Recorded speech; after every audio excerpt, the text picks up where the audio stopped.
Coucou à tous, on se retrouve aujourd'hui pour une nouvelle recette en vidéo, donc on va finir la série de vidéos sur le salé. Donc aujourd'hui on va voir le feuilleté aux chèvres. Donc pour cela, vous prenez un pâton du même poids que la recette au roulé saucisse, vous le mettez à 6 tours, comme cette vidéo, et on commence à étaler cette pâte feuilletée. Donc je l'étale de la même épaisseur, à 2 mm.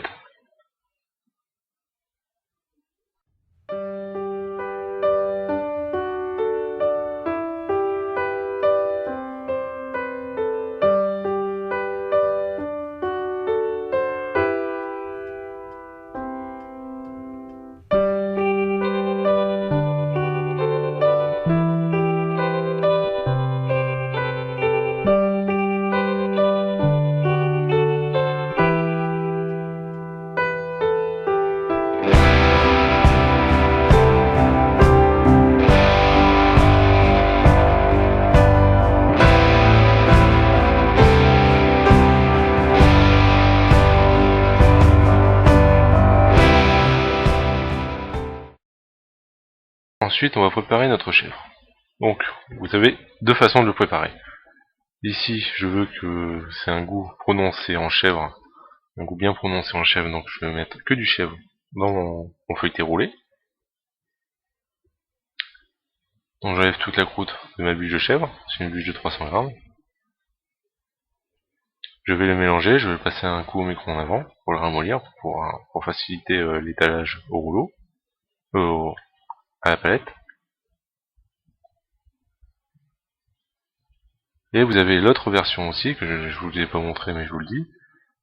Si vous voulez que ça soit un peu plus léger en chèvre, mais c'est toujours le goût de chèvre, vous pouvez mettre à peu près 20% de beurre, donc 60 grammes, mélanger à votre bûche de chèvre, du beurre ramolli, avec votre chèvre ramolli, vous mélangez les deux, et vous l'étalez sur votre pâte feuilletée.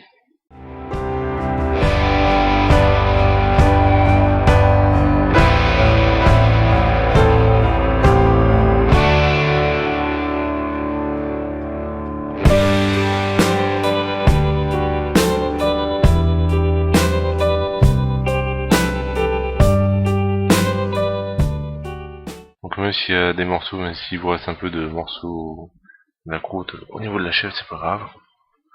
Quand ça va être cuit au four, ça va pas se sentir.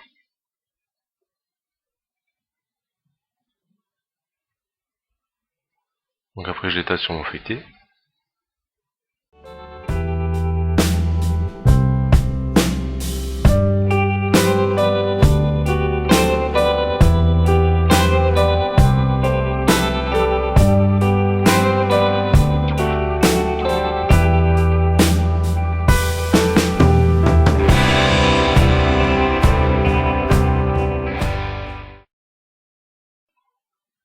Donc pour les gourmands, vous pouvez doubler la recette. Vous pouvez mettre 600 grammes si vous le voulez. Ici, je l'ai bien étalé. Donc ça m'a fait une fine couche de chèvre.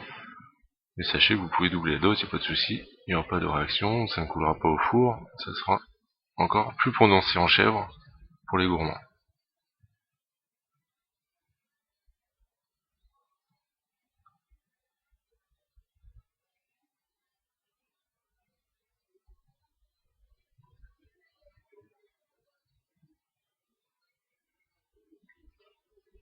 Donc ici vous pouvez faire des variantes, vous pouvez mettre un petit peu de piment d'Espelette, si vous voulez, ça s'accorde bien avec le chèvre. Un petit peu bien sûr, pas trop. Ici pareil, j'y mets un petit peu de dorure.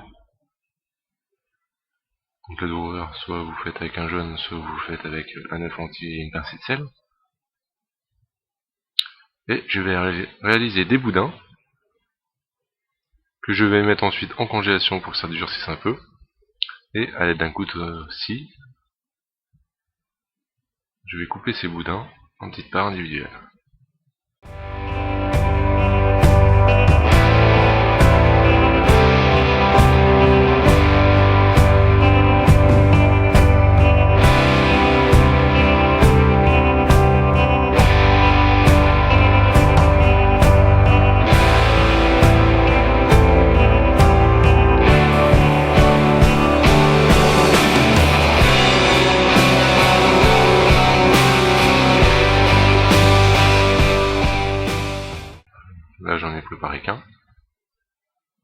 sur mon cipâtre, sur ma plaque de cuisson. Vous pouvez mettre aussi un papier d'aluminium, légèrement graissé ou légèrement huilé. Et j'enfourne à 170 degrés, pendant environ 10 à 12 minutes. Donc voilà, mes chèvres sont sorties du four, sont encore chauds. Il ne me reste plus qu'à les déguster. Donc voilà, donc je vous dis à vendredi prochain pour une nouvelle leçon, pour une nouvelle vidéo, on attaquera la leçon sur le chocolat. N'hésitez pas à rejoindre les réseaux sociaux, n'hésitez pas à liker et à partager la vidéo si elle vous a plu. Bye.